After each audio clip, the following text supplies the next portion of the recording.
I thought because I had all this experience working with journalists and A-list people that, if I can convince somebody to, cover my artists, I can convince somebody to buy or sell a house. And I never took into account the emotional component of what it's like for some people's biggest and most important asset of their life, trusting it to you. You're listening to the Real Estate Sessions. I'm your host, Bill Risser. Listen in as I interview leaders in our industry, getting their stories and their journeys to the world of real estate. Hi, everybody. Welcome to episode 233 of the Real Estate Sessions podcast. Thank you so much for tuning in. And as always, thank you so much for telling a friend about the show. Today, we're headed to the Garden State. We're going to be speaking with Amy Paternite. Amy is with Coldwell Banker. She's very successful. She's been an agent now for 13 years in the South Orange Maplewood area, about a half hour outside the city. She's in the top 5% of agents in the Coldwell Banker worldwide roster of 92,000 agents. And I can't wait to get started. Amy, welcome to the podcast. Thank you, Bill. Thanks for having me. I think I mentioned it before we hit record that this is my first episode that was recorded after the stay-at-home order started popping up all around the country.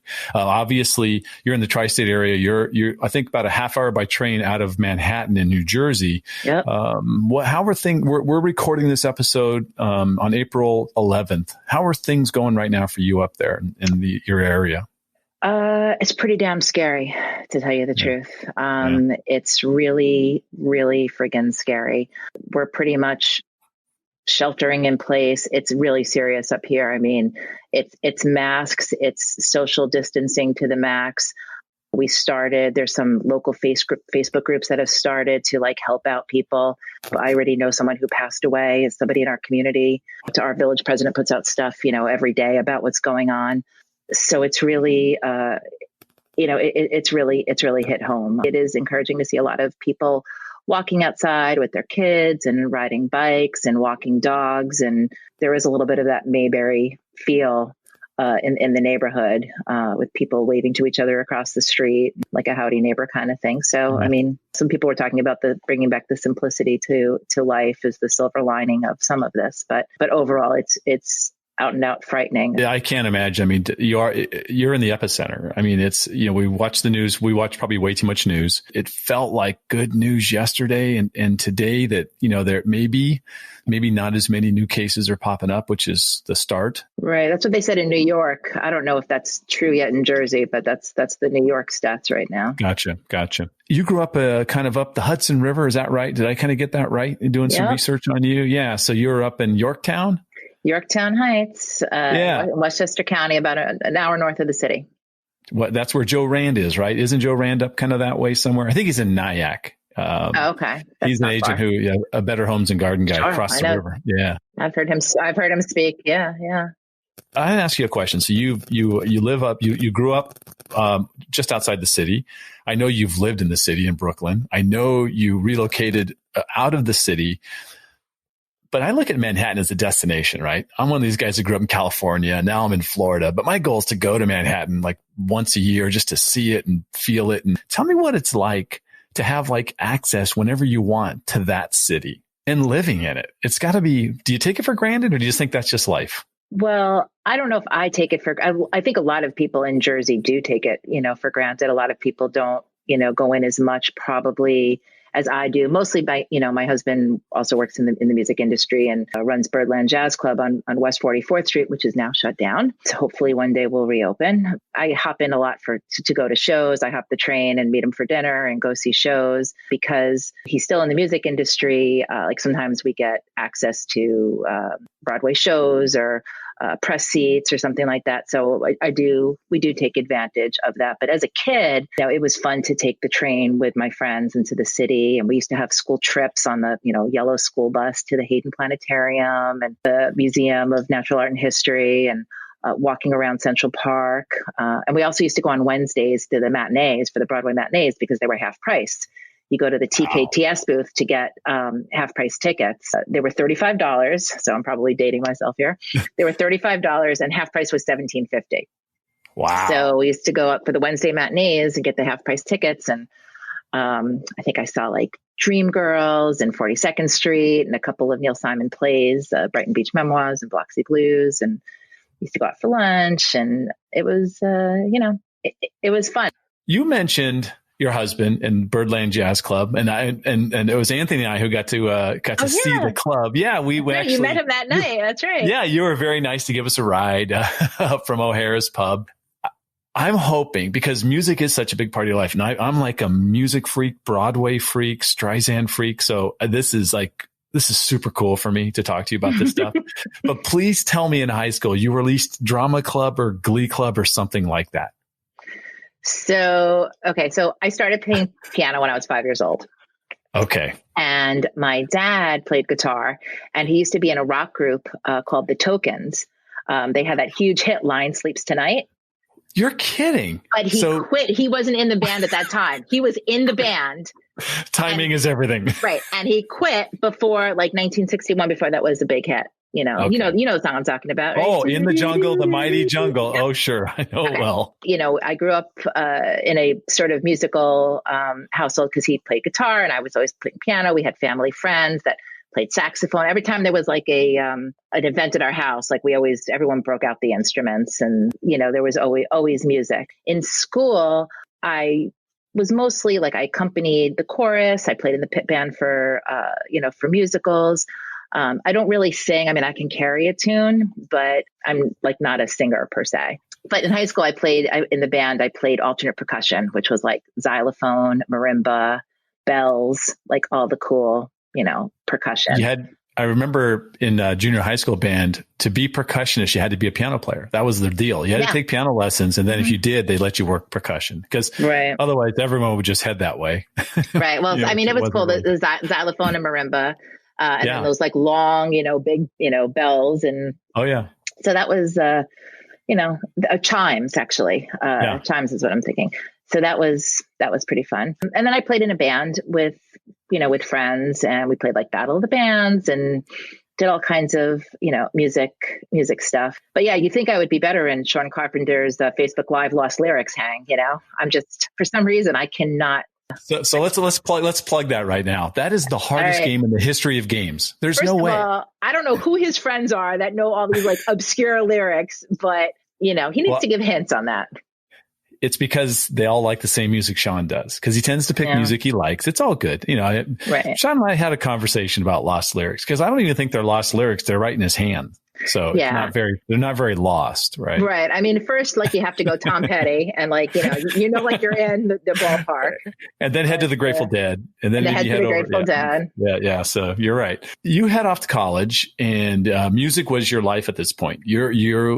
You go to the University of Buffalo? Did I have that right? Right. So I grew up in New York, and my parents were like, it's none of it like it is today with my kids touring, schools all over and going to things. Nothing like that. It was like, we live in New York. We have the SUNY colleges. Pick one. Right.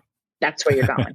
All right. And I'm like, I want to go to Berklee College of Music, this cool, music school in Boston. They're like, like if you want us to pay for college, that's what you're doing. And so, all right, there's like a dozen good SUNY schools. Mm-hmm. So I picked the one, furthest away from New York City. And I auditioned. I was going to be a concert pianist. I figured I was classically trained my whole life. And I thought, I would be a concert pianist. So I'm definitely not doing this to my children where it's like, you can be whatever you want to be. Because my parents were so like, whatever you want to do, just, put your mind to it. You can be anything you want to be. No, someone should have told me, you're a good piano player, but you're not going to be a freaking concert pianist. Someone needed to tell me that before college.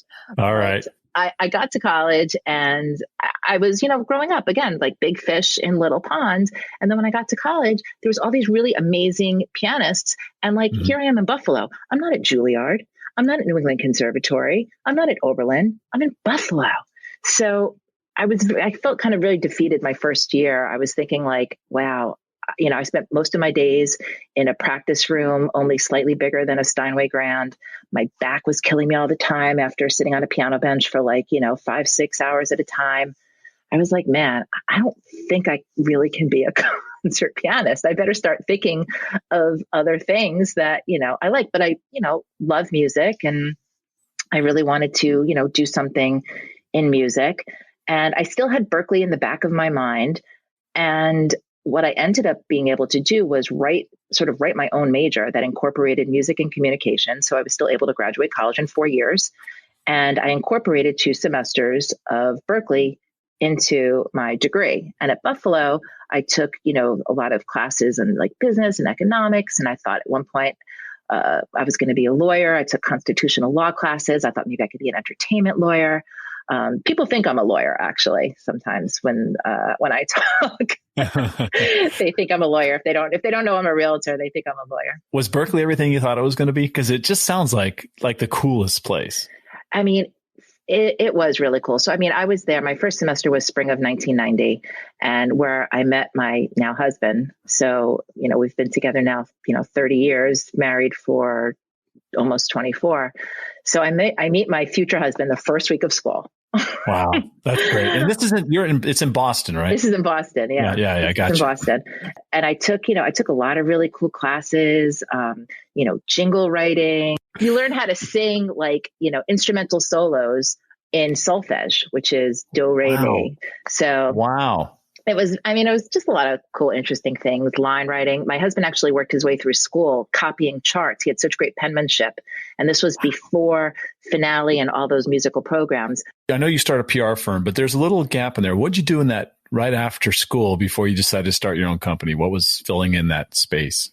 I thought I wanted to be a lawyer, but life circumstances changed and I needed to start working right away. I had some opportunities in Boston right after college. I worked for a guy who booked a jazz club, Scullers up in Boston, Fred Taylor, who recently passed away. And I also worked for Maurice Starr, the producer of New Kids on the Block. Wow. And that got me to New York. He had an apartment that he wasn't using in New York. He said, why don't you just go and stay? I was like, all right. So it was right on 52nd and 7th Avenue. And I started temping for Festival Productions, which puts on the JVC Jazz Festival, like the Newport Jazz Festival. And while I was working there, I don't remember how I got that opportunity. I must have had an in, because you don't just get those opportunities. I started calling around different record companies and seeing if they needed a publicity assistant. And talk about cold calling. I actually literally, I had this book that Festival Productions had with everybody's phone number in it. It was like this book that was really hard to get. And I said, God, while I'm here, I'm just going to call everybody and see where I can get a job. And I called Blue Note. I called all these places. And when I called Verve Records, the head of publicity, she took my call. And she's like, come over for an interview. I'm like, I'll be over after whatever. I'll be over whenever you want me to be over. So I ended up, my first job was being a public relations assistant for peanuts. Basically, I worked for, I think, $10 an hour. But again, it was 91 or not. Yeah, maybe 91, 92. Okay. And I worked for Verve Records, and it's the jazz imprint of Polygram. And I got to work with a lot of amazing musicians, Joe Henderson, Betty Carter, Shirley Horn, Cassandra Wilson, Abby Lincoln. Abby Lincoln had this record out. She was performing at Fat Tuesdays, which is this now defunct jazz club in downtown. And it was a very small club. And in walks Diana Ross. Oh. Right. And I was like, holy whatever. So I didn't even sometimes they tell you who's coming on the guest list. Abby would be like, oh, here's my guest list. Here's my people are coming. I don't think she told me Diana Ross was coming. Wow. And we sat there in the dressing room, and I'm sitting there with Abby Lincoln and Diana Ross, and kibitzing, chit-chatting. Yeah. And, and then she's like, I would love a new copy of the CD. And I'm like, she's like, here's my address. She was living at a hotel in Manhattan. And I'm like, yes, Diana Ross, I will send that CD to you tomorrow. I will messenger it to you, because that's how we did things in New York. We messengered everything. And this was CDs. I worked in the music industry before iTunes. You decide to go out on your own. You decide to create your own company, own PR firm, and working in that industry, right? Because you knew it well. But you also, it wasn't just musicians. It could have been I don't want to call them arenas, but conservatories or other kinds of spaces, right? So Locations. performing arts venues. Yeah. So after Verve Records, I worked for two other small independent PR firms, which sort of gave me the landing, and gave me the training. I started becoming in charge of my own accounts. So, and also like working with big artists, like Wynton Marsalis and Lincoln Center Jazz Orchestra and Josh Redman, Kenny Garrett, some, big names in jazz. So I was in charge of my own accounts. And at one point they stopped calling the head of the company and they would call, they would just like call me. And I'm like, gee, I can do this on my own. And that's when I ended up, I started my own business. Like my first month I was in the black. Like I didn't, because I said I'm leaving and a bunch of people wanted to come with me. Yeah. And so I worked with performing arts venues as well. So like Symphony Space and Merkin Concert Hall, Celebrate Brooklyn, which is a concert series in Prospect Park. It was, and just, working on people's, record releases and getting them in the press. That was my job, to pitch journalists and convince them to either, write about my clients, articles in Time Magazine or Entertainment Weekly, or, to get them on, like TV shows, like, CBS Sunday Morning and 60 Minutes and Barbara Walters kinds of, specials. And that was my job of, pitching journalists to cover my artists. Let's get you out of the city, because somehow, you probably make that leap that a lot of people make. You decide to move the family to the suburbs and you head to Jersey, and you end up in it might've been South Orange first or Maplewood. First, I think. Yeah. Maplewood, and you weren't a realtor at this time. Nope. So somehow we got to get you make this move. What gets you to real estate? So when we moved here, we moved to Maplewood in 2003, sold our condo in Brooklyn. And I was still, working in the music industry and commuting into the city. And really after 9/11, so much changed. And the music industry changed a lot too. And a lot of the funding for things just kind of dried up. And I kind of just like saw the writing on the wall that, a lot of people were bringing stuff in-house. They didn't want to hire out. They wanted to, they wanted to scale back. And I just said to myself, like, something is going to, something needs to change. Oddly enough, my mother-in-law, who was a realtor and a broker in Ohio and Indiana, said to me, you'd be really good at real estate. And I was like, wow, like it never, ever occurred to me until the moment it came out of her mouth. Wow. And I was like, yeah, because when you think about it, public relations, it's all about relationships. I had a Rolodex of people that I talked to on a regular basis. And it's a lot about, lunches, like you were saying, the PR life. I mean, it's a lot about, it's lunches, it's wining and dining. It's, it's hanging with people. It's really, Right. it's the Anthony Malafronte of PR, of, just really getting to know people by spending some quality time with them over a quality drink. I took the real estate class and I kept one client overlapping at the same time. So I still did the last summer of Celebrate Brooklyn, and started in real estate at the same time in 2006, which was, in retrospect, a terrible time to start in real estate. Or terrible or really good, right. Because if you can survive through that for the first 4 years, you're going to be in good shape. That's what everybody told me. I mean, I started in real estate. My kids were 3 and 6. Wow. And I live in this really beautiful community where it's mostly 1920s and 30s, Center Hall Colonials and Tudors and Victorians and really beautiful houses. And the first house I sold was this kind of ugly 1960s split. And I remember this like older lady in the office saying to me, like, honey, if you can sell that house, like, in this market, as your first sale, like you're going to make it, Yeah, that's cool. I like that. Have you always been Coldwell Banker? Did you start with them? And why did you pick them if you did?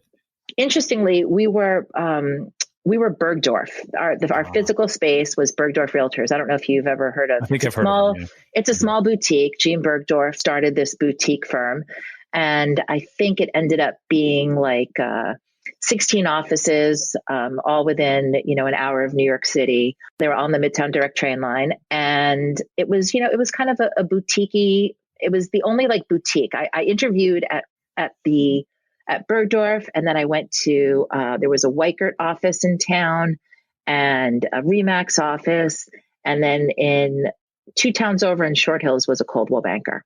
Interestingly enough, everybody wanted to hire me. And I said to my husband, like, I don't get it. Like, I'm interviewing. I didn't get it at the time. Now it's funny to, of course they want you, of course they want you. But Right. I didn't understand how it actually worked at the time. But Bergdorf had a stellar reputation. And they seemed like it was actually the most selective process. I had to like take like a disc profile, and it was, I had to go to the home office and, meet with the upper staff. I mean, they took it like really, really seriously. It was, it was a great company. And then in 2000, and then she sold it, actually. She sold it to NRT, but it was still Bergdorf. She sold it to NRT like in the 90s, I think. Okay. But it was still Bergdorf. And they decided to take away the brand, I guess, just like streamline marketing materials. I don't know why they made the decisions that they made, but they decided to, make it a Coldwell banker. And there was no other Coldwell banker in Maplewood. So nothing really materially changed that much for us. Our awning changed, our branding materials, our marketing materials changed, but we were all still the same people inside. I was really upset at first. And then, they went through some growing pains, and they went through a few managers. And then finally, I guess it might have been either 2011 or 12, they really got an incredible manager for my office. I say young man because he was in his 20s when he started there. And we were all like, who is this kid coming to manage our office? But he turned out to be, quite an amazing manager. He's still the manager in our office, Michael Panisi. And he's actually now like a district manager. He manages our office and also Short Hills and Summit, which are, 2 markets that are close to us. Well, you're obviously a fan because you're still there. So that's great. Coldwell Banker has been great to me. It's a great company to work for.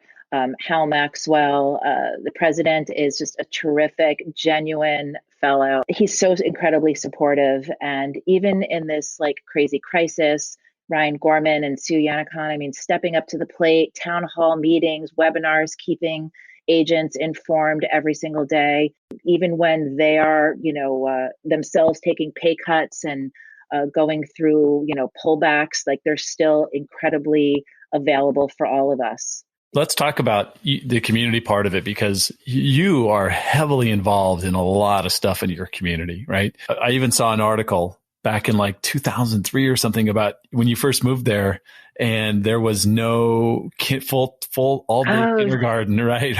So yes, I think that, but you also you're involved in a lot of other charitable kind of actions and things you're doing in town, and I think that's such a huge piece of success for a realtor, right? And just becoming that, like you said, the realtor for Maplewood. That's kind of how it works, right?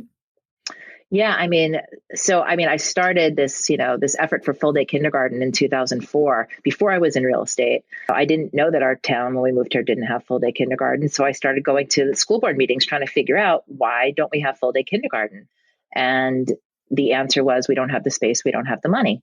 And I said, well, hey, if I found the money, would you find the space? And at the end of that school board meeting, Mila Jacey, who was a member of the school board, who is now our assemblywoman for the 27th Legislative District, she came out, followed me out after the meeting and said, we've been talking about this since the 70s. And the reason why we don't have it is because we've never had it. And you're going to change it. And the reason why we will have it is because you started it. And she really just believed in me. I actually ended up being her campaign coordinator when she ran for assemblywoman. But yeah, I lobbied the state. I was, as a good PR person, you scan the papers every day. I used to get everything delivered to my house. The Star Ledger, the New York Times, the Daily News, the Post, I used to get everything delivered. Even when I first moved to New Jersey, I still had to read everything every day, because you never know, it's just like Melanie Griffith in Working Girl. You never know where your next good idea is going to come from. I was reading in the Star Ledger how there was this, kind of slush fund. I called, then Governor Cody, and I said, if we can get this $150,000 to start full day kindergarten, could I put you in touch with the superintendent? Could we work it out? It was, it's putting pieces together, and lo and behold, it worked out. My daughter was, in the first pilot program class for the first full day kindergarten class in 2005. And they had 1 class, and then next year it was 2 classes. And then the next year after that, it was, they brought it to because there's 5 elementary schools in our school district. And, now our entire school district has it. So it's kind of my little local claim to fame. What are some of the current things you're doing, with community involvement? So I'm very involved with Jewish Federation of Greater Metro West. I'm the chairperson of the Community Relations Committee. And for the past couple of years, every Wednesday, I volunteer at the Interfaith Food Pantry of the Oranges, where it's my job. I take great pride in the vegetables. I have staged photos, and I take great pictures of my staged photos, and I literally post vegetables every Wednesday. And I put it like on my personal page. I don't tag it like to real estate or anything. It's just, it's something that I do because I love and it's important. I have no idea if like anyone ever, I get a couple of likes and whatever. And then over the years, I just, I consistently just like post vegetables. And then one day I was in the supermarket, and the president of Women's Philanthropy for Greater Metro West comes over and says, "Hi, how you doing? By the way, I love your vegetable photos." And I was like, "What?" I can't believe that she pays attention to my vegetable photos. But the food pantry is at a church that's only a few miles from my house. And, New Jersey is really super dense. There's 576 municipalities, and we're all on top of one another. And it's amazing that just a few miles away, there's people that really, need help making ends meet. So I really do enjoy, doing that. I'm also, a sustaining sponsor of the Achieve Foundation, and I love sponsoring the Newstead 5K. I live in the Newstead area of South Orange. We have a race, a Newstead 5K, which I have run twice. And I actually beat my best time. I think my running days are over. I realize now why I never took up running, because it really is hard on your knees. It hurts. Yeah. It's really hard on your knees. But, I love the fact that I was able to run it once. My goal was to finish and not need 911 assistance. That was my first year goal. Both achieved. My second year goal was to beat my time, and I beat it by 3 minutes. Nice. And look, I'm sure relationships were built during that process that you've probably helped in real estate. It's funny. You do things, and people they know your name and they know you. They're not quite sure why. But, I always see, I see your name everywhere. And I'm like, really, tell me, because I want to know where my advertising is working. I don't, but that's kind of the thing about public relations is, when I was working with an artist, it's like, it's not enough to get them in the New York Times or on Time Magazine, or, on Rolling Stone or Vibe or whatever. It's, getting them on TV, it's getting them on the radio. So it's posters, it's posters on the subway, it's everywhere. So people kind of feel like they see you in all different ways, kind of like how AdWorks follows you around all over the internet, There you go, yeah. It's just like, you never know how somebody, sometimes I always ask people, so how did you get to me? If you weren't referred to me, how did you get to me? Oh, I saw you online. Okay, like where? I'm online a lot of places. Yeah, which one? I know. The marketing of a home, when you're talking to a seller, for you, that had to be easier to pick up, I would say, than the typical agent, because you're thinking, I've been marketing people basically for the last 10 years. This is just, I'm now going to market this property and kind of maybe get a story associated with that property to help it get sold. Am I going down the right path? Well, the one fatal flaw that I made in my thinking on this was, I thought, because I had all this experience working with journalists and A-list people, that if I can convince somebody to cover my artists, I can convince somebody to buy or sell a house. And I never took into account the emotional component of what it's like for some people's biggest and most important asset of their life, trusting it to you. And, that's something that doesn't compute with in public relations. It's really different. It's empathy. It's a whole new, I feel like psychology. It's no wonder why there's so many teachers who are realtors. It's that whole teaching and educating and empathizing and getting people to, know you, like you, and trust you. The marketing piece, I was good at that because I had a background in marketing, but now anybody can hire a professional photographer and get beautiful pictures and beautiful Matterport and walkthrough and whatever. You're not hiring me because I have, special special skills when it comes to, presenting your house. I mean, obviously like staging, and I do make a lot of recommendations for that, but you're hiring me as much for my, expertise in, positioning your house. But a lot of it is from contract to closing. It's not enough to get an offer accepted on your house. I always tell people congratulations with a lowercase c, because it's a long road from contract to closing. And that's where I really feel that, I, differentiate myself, amongst the competition. As a title guy, I love the fact that you treasure that part from contract to closing. So that's a big part of where we're involved. You and I met at Inman and talk about, and I think I remember you saying you love coming into you don't go to Vegas or San Francisco and was there, but you go to the city every year in New York because it's easy to get to, and you get to really rekindle a lot of connections you've made there. Talk about the importance of that for you. So, I mean, I basically, what do we call it? LobbyCon? Yeah, perfect. I don't know who coined that. Probably Carpenter, probably Sean Carpenter, I'm guessing.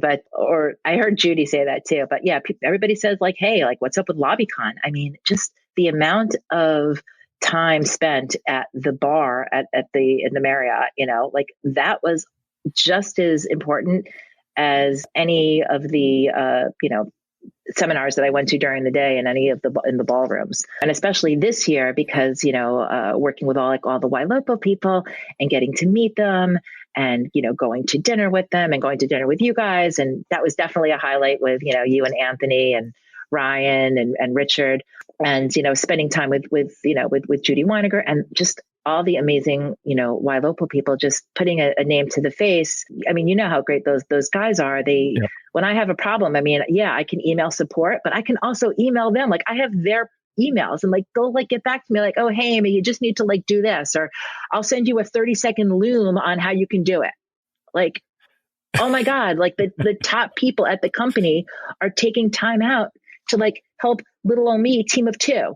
When meanwhile, everybody at that dinner table for like Wailopo had teams of like 500 agents or 50 agents. And they were all, driving McLarens, and which I never even heard of until that night. And, I was like, oh, McLaren, like those are the strollers. Like I only know McLaren strollers. No, the McLarens are $275,000 cars. Yeah. Okay. Complete news to me. I was like complete fish out of water on that one. But, the amount of, the amount of support and the camaraderie. I mean, I think that, I wish I would have come to it sooner. I'm kind of, I'm kind of jealous of the curator folks, Ginny Lee was, talked to me about this just amazing network of people that, that she's had over the years, and Anthony too. And it's really great that now I'm kind of finding that, with Wailopo, and it's just amazing how much everybody's willing to help everybody. I sometimes I can't even get over it, because in PR, nobody wants to help you. I remember one of my first jobs, I faxed something to, some journalist and it came out blank. And like, nobody told me that like I was faxing things upside down. Like they just like, nobody wanted to help you. Like nobody wanted to help you succeed. But real estate in New Jersey is very competitive, especially in my area. But I've been very fortunate to connect with a small group of like-minded realtors from different brokerages, and we all help and support each other. We go on price opinions for each other. We bounce things off of each other. Has anyone ever heard of this home inspector, or just really anything? And it's just a really amazing group of supporting people, especially in this climate of uncertainty today. You're doing great. And I'm going to let you go, because we're actually recording this kind of later in the evening. With the same final question I've asked every guest over 200 times, and it's coming, and that's, I do. Yeah. What one piece of advice, now that you know what you know, what one piece of advice would you give a new agent just getting started? I would say go buy the book Ninja Selling by Larry Kendall, because the quality of your life is determined by the quality of your thinking, and mindset is so important. And I work on it all the time. I constantly talk myself off the ledge. I feel like so many times I'm bad at giving myself credit, and like nobody cares about like, oh, who's number one or whatever. I mean, it's just, the consumers don't care about that. All the realtors, it's something just, for realtors, it's really not something for consumers. But I would just say, if you could just get out of your own head, which I'm sure Ginny Lee Deptula will be very proud of to hear me say that. Get out of your head, get out of your own way. And then, of course, the most important thing that, that we've all learned from Sean Carpenter, it's all about building relationships, solving problems, and having fun. Oh, he's going to love that. He is going to love that. That's great. Look, if someone wants to reach out to you, Amy, what's the best way for them to get in touch with you? I'd say you can find me on Facebook, Amy Paternite or Amy Paternite Homes. I'm also, on Instagram. You'll find me on Instagram. Don't be fooled. My Instagram feed is half houses and half baking challah, because I try to bake challah it's like my alternate life. I bake challah almost every Friday. I mean, now it's Passover, so I'm not, but I have a whole other contingency of people who follow me and I follow that are all like in like the baking world all over the country. So that's kind of like a fun thing too. So if you go to my Instagram and you see a lot of challah, don't be fooled. I do actually sell houses, and I can never scale it to be able to sell challah to make any kind of money. So. No, but it's like passions are passions. I love that. I love that. Thank you so much, Amy, for your time. This really was a blast for me. I love getting the stories, and I know probably over a drink in Manhattan, hopefully in 2021 at Inman, maybe I'll get some more stories out of some of those clients and things. It'll be fun. Absolutely. Thank you for listening to the Real Estate Sessions podcast.